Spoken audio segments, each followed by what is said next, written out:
FAO présente à la Foire internationale de l'agriculture. L'Organisation des Nations Unies pour l'alimentation et l'agriculture, FAO, entend apporter sa contribution au succès de la première édition de la Foire internationale de l'agriculture, ou FIA, prévue se tenir du 14 au 17 septembre prochain au parc des expositions de la zone Forello à Tanzumbat.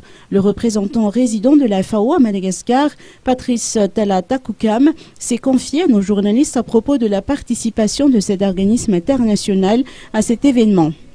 Tout d'abord, je vais préciser que la collaboration de la FAO avec le gouvernement à travers le ministère de l'Agriculture et de l'Élevage se fait à travers un document que nous appelons le cadre de programmation pays, qui est un document qui est conjointement élaboré par la FAO et le gouvernement, et un document qui définit un certain nombre de domaines prioritaires pour nos interventions sur 4 ans. Nous sommes en fin de cycle pour le moment, pour les 4 dernières années, et nous sommes en train d'élaborer donc un document pour les 4 prochaines années. En fin de cycle, bien sûr, mais les domaines prioritaires ont été, comme je l'ai dit, véritablement la gestion des ressources naturelles, mais nous avons travaillé véritablement à l'intensification et à l'intensification pour assurer une augmentation de la production et de la productivité agricole. Nous nous sommes également focalisés dans le secteur forestier. Nous avons notamment assisté le gouvernement dans la préparation de la nouvelle politique forestière, la rédaction des nouveaux codes forestiers.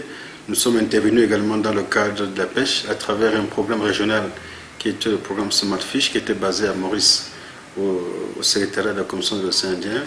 Nous avons travaillé aussi sur les questions de résilience pour pouvoir répondre aux situations d'urgence auxquelles Madagascar a été confronté durant ces dernières années.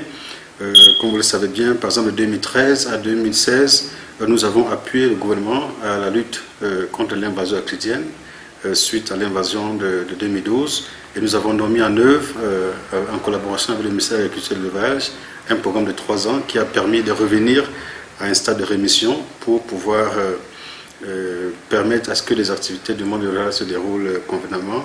Nous avons également apporté un appui en collaboration avec les autres institutions des Nations Unies, mais également avec d'autres partenaires de développement, à répondre aux situations d'urgence, notamment dans le Sud, suite à la situation de sécheresse El Niño. Nous avons été également présents à la situation avec le cyclone Enao tout récemment. C'est pour dire qu'il y a un éventail de domaines dans lesquels nous sommes intervenus pendant ces dernières années et pour lesquels nous appuyons le gouvernement de Madagascar.